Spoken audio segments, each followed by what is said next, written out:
Romanos capítulo 1, de 21 a 23. Porquanto, tendo conhecimento de Deus, não o glorificaram como Deus, nem lhe deram graças. Antes se tornaram nulos em seus próprios raciocínios, obscurecendo-se-lhes o coração insensato. Inculcando-se por sábios, tornaram-se loucos, e mudaram a glória do Deus incorruptível em semelhança da imagem de homem corruptível, bem como de aves, quadrúpedes e répteis. Até aqui a leitura da palavra de Deus. Esses versículos que eu li, eles fazem parte da explicação que o apóstolo Paulo está dando à igreja de Roma, na carta que ele escreve, a respeito do estado em que a humanidade vive. O propósito de Paulo é convencer a igreja de Roma que é necessário pregar o evangelho aos pagãos, aos gentios, aqueles que estão longe, que nunca ouviram o evangelho. E Paulo tem em mente especialmente a região da Espanha, onde Cristo ainda não havia sido anunciado. Obviamente, muita gente, já naquela época, poderia pensar que, uma vez que as pessoas nunca ouviram falar de Cristo, ou nunca ouviram a lei de Deus, nunca tiveram contato com a revelação que Deus fez na Bíblia, essas pessoas estariam inocentes no dia do juízo. Porque em que base Deus haveria de julgá-las ou condená-las? Elas nunca ouviram falar de Jesus, elas não conhecem a lei de Moisés. Seria Deus justo em condenar essas pessoas, o indígena que vive longe da civilização cristã, ou os povos que vivem em regiões como os desertos, os berberes, ou o povo que vive nos polos, e povo inalcançado ainda, que nunca ouviu ou teve contato com a civilização? Em que base Deus vai julgar esse pessoal, uma vez que esse pessoal não tem o conhecimento do Evangelho e nem ainda do Antigo Testamento, da lei de Moisés? Então, uma vez que nós entramos por esse pensamento de que o desconhecimento do Evangelho e o desconhecimento da lei de Deus deixa as pessoas inocentes, então nós ficamos pensando qual é a base então para a tarefa missionária da igreja. Porque veja como fica a dificuldade. Está lá aquela tribo morando lá no interior do Amazonas, nunca teve contato com o Evangelho, portanto elas não sabem, os membros da tribo não sabem quem é Jesus, e lá tem a sua religião, adora os seus deuses, segue os seus costumes e estão salvos, porque eles nunca ouviram falar de Jesus. Então Deus não vai poder perguntar: por que você nunca aceitou Jesus? Porque a resposta vai ser: quem é Jesus, não é? Eu não sei quem é. Então, agora eles estão lá, morrendo e indo para o céu, e chega o missionário, e o missionário prega Jesus. Metade da tribo aceita, a outra metade não aceita. Era melhor o missionário não ter ido, porque todo mundo está indo para o céu. Ele chegou lá, falou de Jesus, condenou metade da tribo. Então, o apóstolo Paulo começa a carta aos Romanos dizendo do estado real de toda a humanidade, pessoas de todas as nações, povos, tribos e línguas, qual a situação deles diante de Deus. E a situação é de condenação. Só que a condenação, ela será proferida por Deus, ela é passada por Deus, não com base no Evangelho ou na lei de Moisés, mas com base naquilo que nós chamamos de revelação natural, e que Paulo explica nos versículos iniciais dessa passagem que nós já começamos a expor alguns domingos atrás.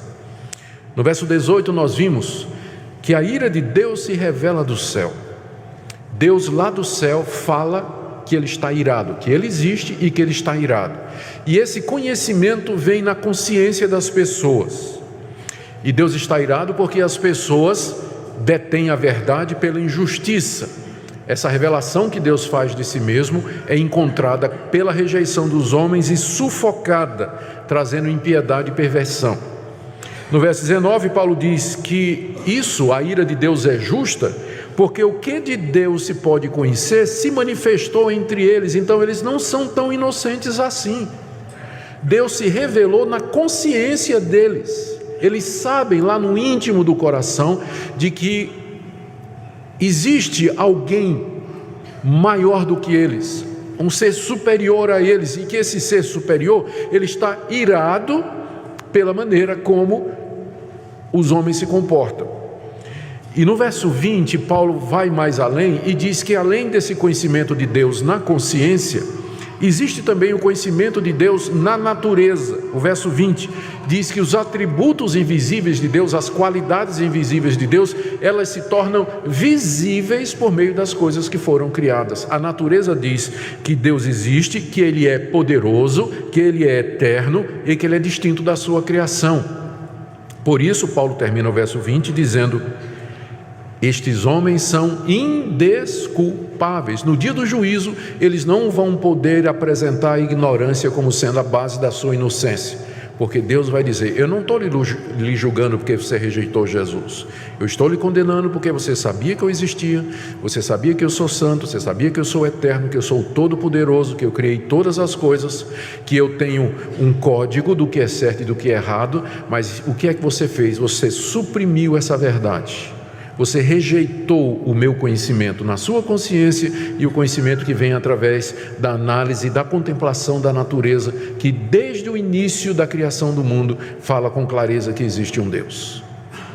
Essa é a razão pela qual Paulo quer ir pregar o evangelho na Espanha, porque os espanhóis estavam perdidos, e não só os espanhóis, mas todo mundo pagão. Há séculos estas pessoas vêm morrendo e indo para o inferno, e não há injustiça em Deus, porque elas rejeitam em seus corações a verdade de Deus exposta na sua consciência e na natureza que brilha ao nosso redor.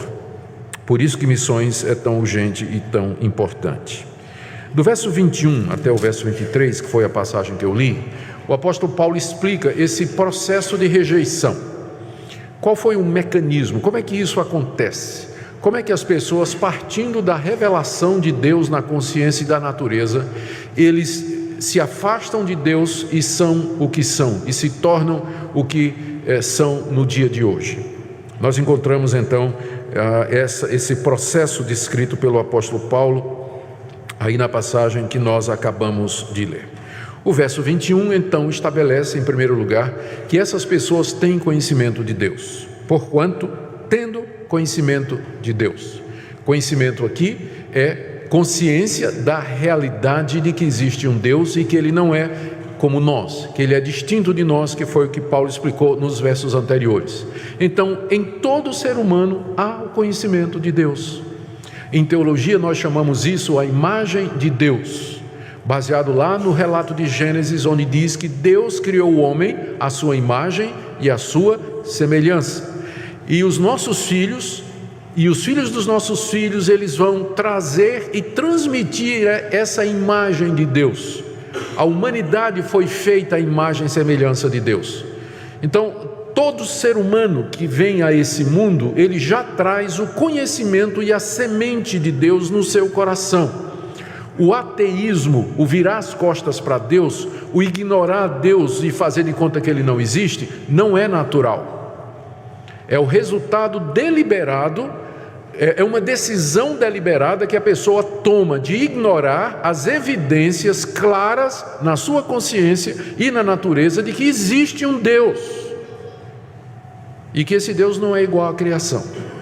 Então, eles têm conhecimento de Deus, ninguém pode alegar ignorância no dia do juízo, nem eles e nem nós, muito menos nós, que recebemos, além da revelação na consciência e na criação, a revelação especial de Deus, onde Ele, com muito mais clareza do que na criação, Ele diz quem Ele é, quem nós somos, por que nós somos assim, e Ele apresenta o convite e nos chama para nos reconciliarmos com Ele mediante o Seu Filho Jesus Cristo.